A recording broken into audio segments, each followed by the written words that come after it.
Hello, I'm Kevin with Electram. Codesa just set up a new grain handling system, and we were fortunate to be the ones to set up a new PLC and touchscreen for the automation of this system. I'd like to take you on a tour of what that system looks like. This is the main screen of the PLC. From this view, you'll be able to see and access all the main things that you would expect to be able to do with a grain handling system, like unloading from a truck, or reclaiming products back into that truck, recycling product from one bin to another, or blending two products into another bin, and then finally your manual overrides page or your settings page. Let's take a look at the unload section. When we're going to be unloading from this truck, and we're going to be depositing that product into another bin in the system. So from here, we're going to be depositing its 2 bin, either 8 or 5, or whatever bin that we want to select. We click on that we are sure, and then start.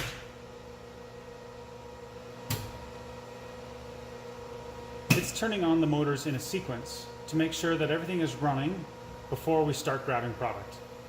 So now product is unloading from the truck. It's going up the 50 horsepower leg. It's dropping onto the north top 20 horsepower conveyor, over to the north top 30 horsepower conveyor, and then it's going to drop into this bin. Right now you can see that it says closed. This is a flap that's on top of this bin. When that flap is opened, which is a manual process, this indicator will change from closed to open. As the product passes over top of this opening, then the product will just drop straight into that bin. It's important to make sure that these flaps are open before you actually select start, or the product will just end up piling right off the end of the conveyor. The system is also going to stop in a sequence, and it's stopping in a sequence to make sure that product is able to clear the system before it actually halts. We want to make sure that all the product that is on these conveyors ends up in that bin before things stop moving. We can set the amount of time that it takes for, say, this auger or this leg or these conveyors take before they actually turn off once we give the stop signal. It might take 60 seconds for us to fully clear the 50 horsepower leg. So we would have to set 50 seconds or 60 seconds in the manual overrides page to make sure that that is the time. So let's go do that. So this is the 50 horsepower leg. We're going to go to the settings page. Here is the motor sequence timing, and we're going to adjust the sequence timing. This is the 50 horsepower leg. So there's a delay to start, but there's also a delay to stop. And this is the amount of time that we're going to be spending clearing the system. So we could specify 60 seconds and hit enter. And now it's going to take 60 seconds to stop, because we're assuming that it's going to take a full minute for that product to clear. For our demonstration purposes, let's change that just to 5 seconds. Let's also change the north top 20 horsepower to 3 seconds, and the north top 30 horsepower also to 3 seconds, just for fun. These are numbers that are just being used for an example. And unloads 20 horsepower. So we're going to stop here after, let's also say 5 seconds. So let's go back to check to see how this is working. So in unload, let's go and select bin number 9 again. We are sure. And now we're going to start our journey.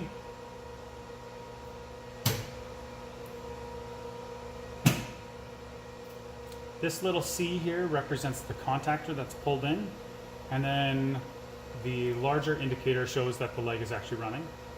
And then here's the unload 20 horsepower. Okay, so now we're going to stop, and we're going to notice how the time is sequenced, because we specified different amounts of time for each of the sections. So we stopped, we're waiting, I think it was 3 or 5 seconds. another 5 seconds for the 50 horsepower leg, 3 seconds for the north top 20 horsepower, and another 3 for the north top 30 horsepower. You know your system, you know how long it's going to take for product to clear, so set these times appropriately. If we are going to be unloading into one bin all day because it's, say, harvest, we can unload here all day. So let's select that button. And everything that's coming off of the one particular field that we're harvesting today is going to go into bin number 2. So we're sure that we want to put everything into bin number 2 right now. We're going to start unloading from our truck.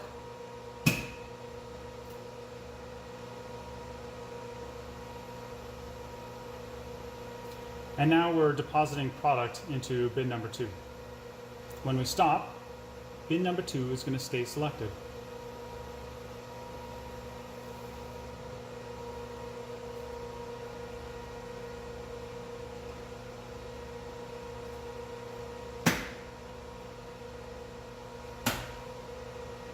This is really helpful because the PLC, this touchscreen, is not right where the truck is.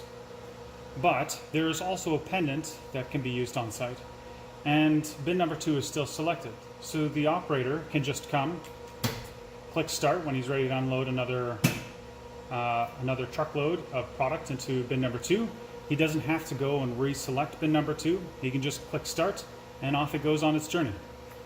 And then likewise with the pendant, we can click stop and it will stop the sequence as well.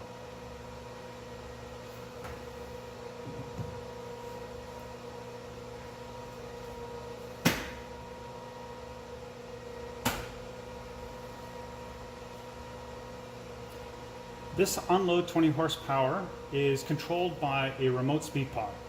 That's this one here on the pendant. So we can see that we have it set to 37 Hertz. We can crank that up all the way to 60 Hertz or bring it back down. And this is what's going to allow us to control the speed at which the product is unloading from the truck.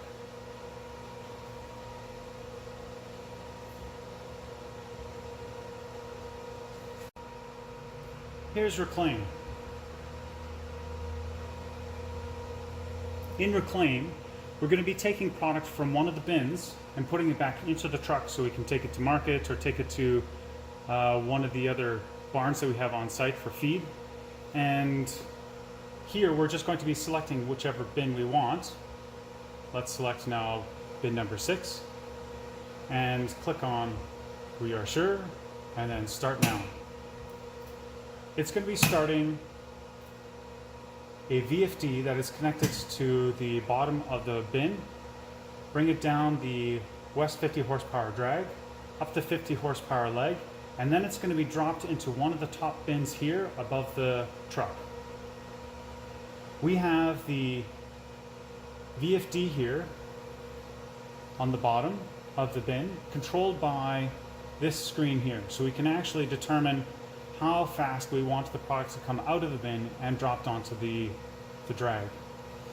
Here shows exactly how fast the motor is moving, and this is the set point showing exactly what we have selected.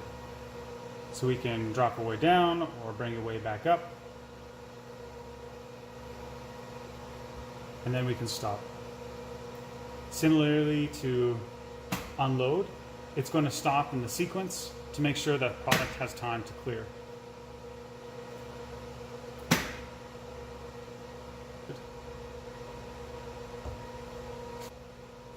Here's recycle. Recycle means that we're going to move product from one bin to another one. We're going to move from a bin to another bin. So let's select this bin here and say we want to move to this other bin. So these colors correlate to the colors in this legend there. We are sure that we want to do this transfer, and now we're going to start.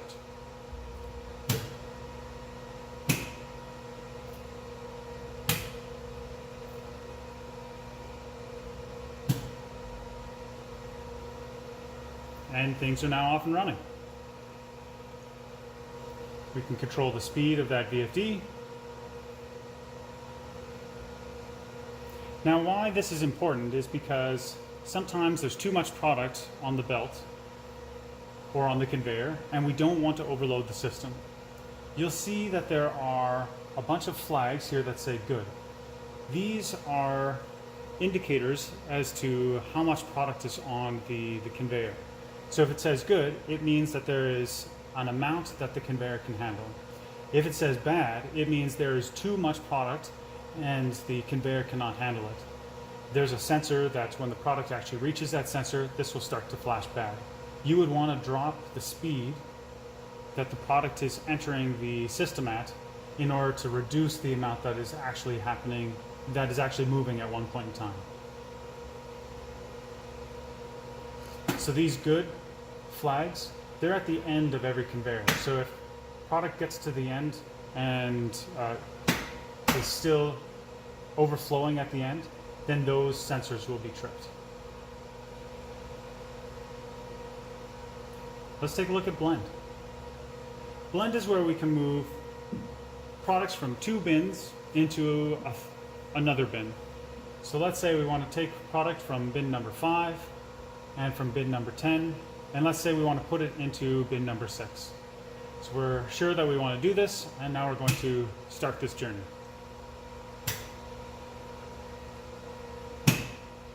So the top conveyors are starting up because we want to deposit it into bin number 6. We're going to be grabbing the product from both bin number 5 and from bin number 10. So you can see that the unload legs on these two VFDs are grabbing the product and putting it onto this leg. It's going to go up to the 50 horsepower leg and then drop into the respective bin. Important thing to note, there's only one VFD controlling these 5 motors and one VFD controlling these 5 motors. That means when you are blending, you can select one bin on the top and one bin on the bottom. You cannot select 2 on the top or 2 on the bottom because one VFD can only control one motor on that side, and one VFD, similarly, can only control one motor on this side.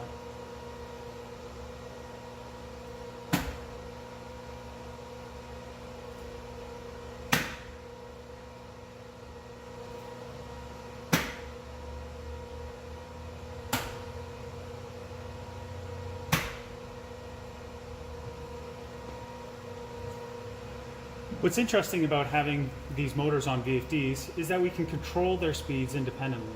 So let's do this once more. We are going to select product from bins 2 and 4 and put it into bin number 9.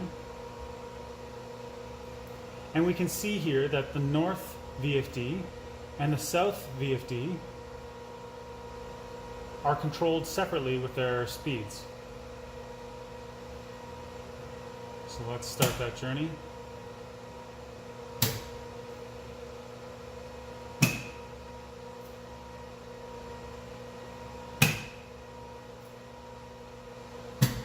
So you can see there's a contactor here also for the west 50 horsepower drag.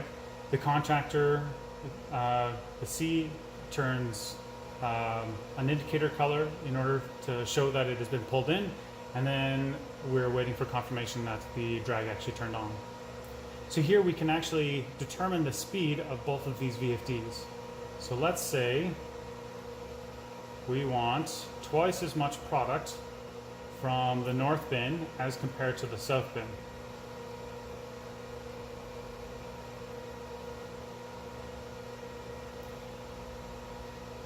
So we have the north VFD set to 40 hertz and the south VFD set to 20 hertz. So there's twice as much product from the north bin as compared to the south bin that's going to be deposited. So we're going to have a 2-to-1 ratio being deposited into bin number 9. These gauges here are going to be showing us the amps.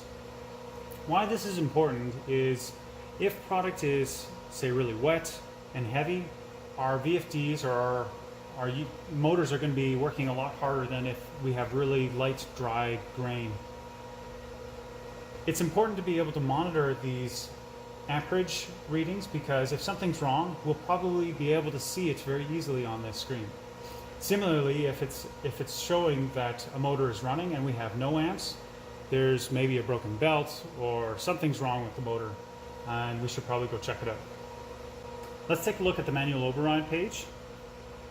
Be careful when using this page because you are able to turn any motor on or off without it being part of a system or series.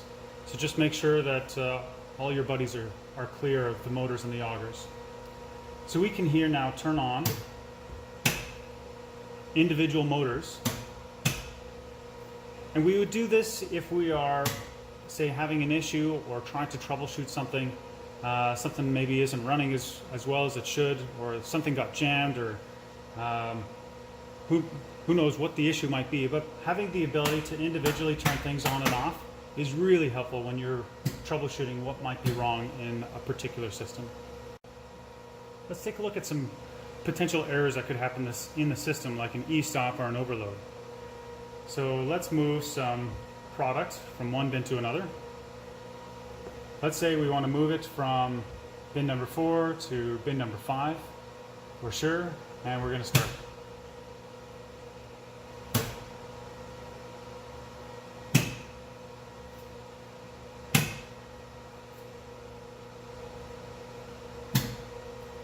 The product is nicely on its way now. It's filling up the system, and for some reason we're required to hit the e-stop. Everything stops, and we get an error message saying that it was done so. We can release the e-stop, but we can no longer select any bins until we actually go back to the main menu.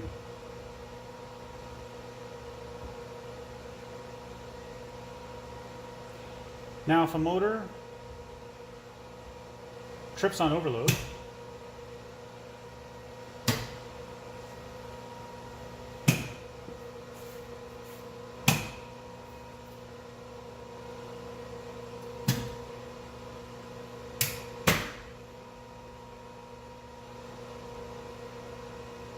if a motor trips on overload, we'll see an error message saying that it tripped, and it'll also give us an indication as to what tripped.